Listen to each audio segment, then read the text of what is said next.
So Ted Cruz is trying to cover his own behind with a fake photo op and feigned outrage about the exorbitant electric prices we've seen in Texas, again, while he tried and failed to do a secret Cancun trip during this absolute horrific crisis befalling the working and middle class people of Texas. So I have up on the screen here, he's, delivered a couple cases of water. He talked to one or two constituents, decided to throw that up on Twitter and basically suggest, oh, I've done my part, hashtag Texas Strong, in an 11th hour sort of Hail Mary attempt to make it look like he cares. And again, if he would have done this sort of thing from the beginning, even if it was mostly for the photo op, whether you support Cruz or not, and I don't, honestly, people probably would have retweeted it and shared it and liked it, and they would have said, Ted Cruz, he did his part. Didn't do a whole lot, but he did his part, stuck around for his people. That's that.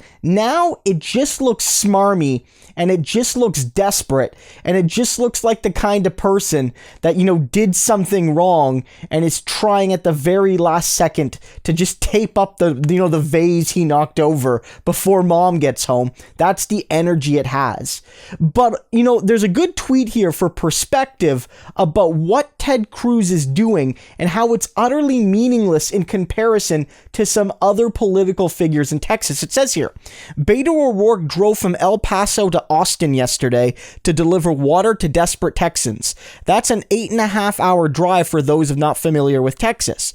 Ted Cruz did a photo op putting a case of water in a car after returning from Cancun. John Cornyn was golfing with Trump. John Cornyn is the other Texas senator who has basically gotten away with being absent here because he wasn't an absolute idiot and went to Cancun, but he's basically been missing in action while his people have been suffering, and he's spent more time tweeting about how supposedly it's green energy's fault that all of this is happening in Texas, when in reality it's deregulated power markets. It's Texas's insistence to sort of disassociate itself from the federal system, and it's a general reliance on capitalism above all that's absolutely punishing Texans right now. And it's not just about the power outages, it's also about bills, because the Texas system allows for extremely wild, absolutely insane price fluctuations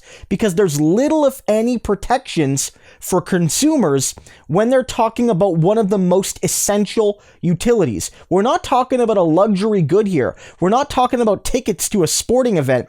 And yet people are getting bills for $5,000, for $10,000. In one case, a guy got a bill for $16,752 goddamn dollars. And I'm not making that up. That's from the New York Times.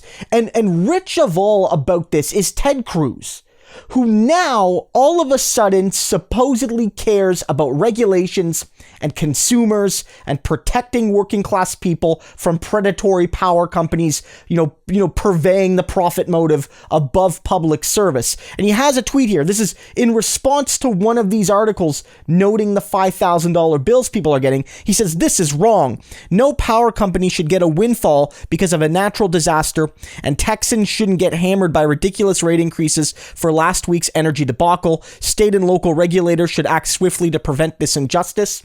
No, Ted, this is exactly what was intended. Exactly. As I noted, there is an article about the man that got the $16,000 bill, almost $17,000 bill from the New York Times. And when they were interviewing people, this was the intended effect.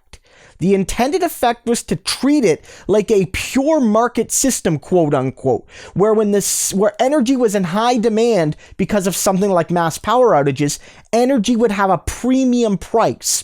Meaning, hypothetically, it could become that, a regular person living in a regular house could end up with a bill that's half a yearly income, if not more, for many working class people. And supposedly, that's normal. That's intended. These are not glitches. These are not typos. These are the systems supposedly working as they are meant to work. And Ted Cruz and people like him can say that they don't like this. They can say that they're against this. They can say that this is unfair to the little guy. But this is the result of their system. When you leave power markets private, when you take something that should be a universal public utility that people cannot say no to, you cannot say no to having electricity. There's no demand curve, right? You need it to survive. It's inelastic demand. It should be, at the very, very least, absolutely regulated to the nines, if not totally devoid of the profit motive. Electricity should be owned by the people of Texas. They should own their own electricity. They should own their own oil. They should own their own turbines. They should own their own solar. They should own all of that without the profit motive controlling their access to basic necessities. But if you told a Republican that 6 days ago, they would say, we'd rather have the model that gives a guy, a veteran on Social Security. God damn, the optics are bad. Even Republicans know that it looks bad to take $17,000 for power from a veteran on Social Security. But they said that system's better because the other one is socialism. So no, Ted Cruz does not get to absolve himself because of one photo op. No, nor does John Cornyn. And Republicans don't get to absolve themselves from this feigned outrage when this is the system they created. I know Ted Cruz is not a state official. I know he's not governor. He's not a state senator. He's not a state congressman or assemblyman or whatever. I get it. He doesn't really directly control Texas energy policy. But Ted Cruz has never been a Republican speaking out for more regulation in the power market. Implicitly, he's 100% supported the status quo. And this is what it's wrought. Ted Cruz has killed people. People like him have killed people. At least one young boy, he died of hypothermia because of this crisis. And because of their reliance on private models, their insistence that they don't need to have climate-controlled power systems, their insistence that they don't need to worry about having a federal grid in Texas because they're so much greater than everybody else, and a system that allows a congressman, or a senator in this case, to go off to Cancun instead of helping his own people. That's what happened here. Ted Cruz deserves all of the hate, and he should get no sympathy for his actions at the 11th hour.